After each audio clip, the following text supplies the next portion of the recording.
Kathmandu is an absolute whirlwind, a city of ancient sites and raw energy. It's easy to get caught up in the rhythm of temples, the gravity of the cremation ceremonies,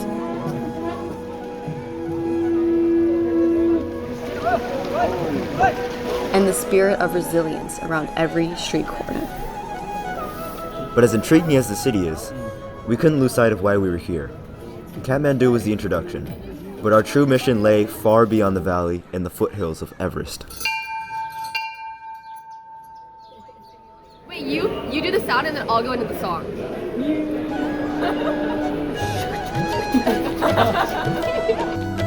Next step, a heart-in-your-throat flight where the plane felt tiny and the Himalayas felt infinite.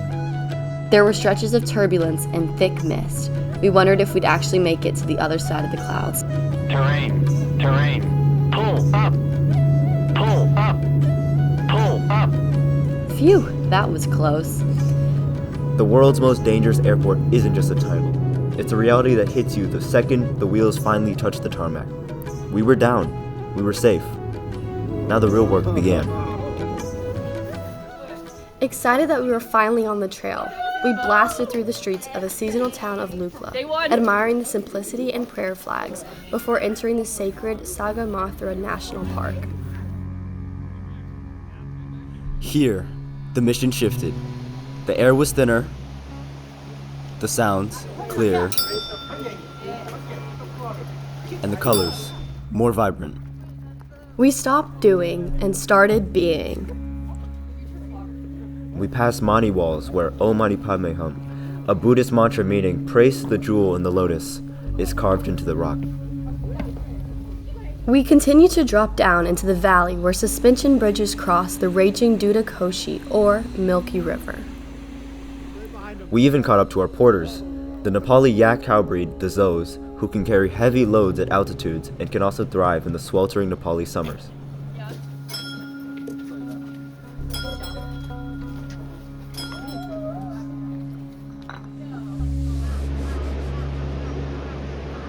At the end of the day, we arrived in Pakding, where we celebrated a birthday before calling it a night.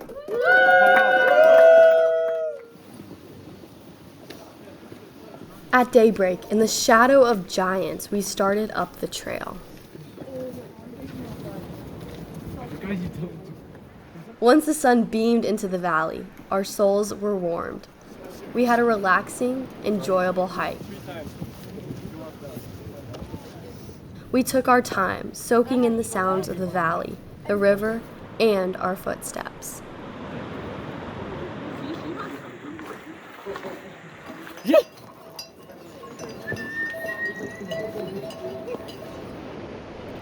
Before too long, we arrived at the beginning of the battle. 1, 2, 3, keep on! The final climb to Namche Bazaar is a physical and mental struggle where your legs scream to stop. How the porters and Sherpas do it with awkward and massive loads confounded us all. The Hillary Suspension Bridge at 135 meters above the valley was a welcome sight, although it came with an intimidating shuffle.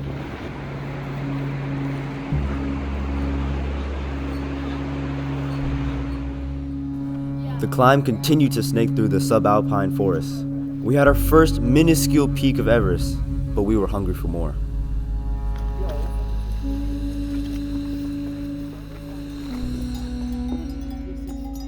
In the late afternoon, our tired limbs stumbled into Namche Bazaar. You're almost there. Namaste. Sir. We huddled around a heater, got warm, and went to sleep, hoping for a clear dawn. We awoke to a bluebird day. A short, literally breathtaking scramble up to 3,775 meters gave us unobstructed views of the iconic peaks, Amadablam, Lhotse, and what we came for, Mount Everest. We stood at the roof of the world, humbled by the surrounding peaks, and more than anything, we felt a deep sense of gratitude for the Sherpas and porters whose back-breaking effort lessened our own, for the explorers who forged these trails into the wilderness, and for each other. Sharing this moment made the struggle worth it. It was, in every sense of the word, epic. We came to Nepal for the Himalayas, but left with new friendships, new perspectives, and an unforgettable interim. Wow. That's so cool. Just like the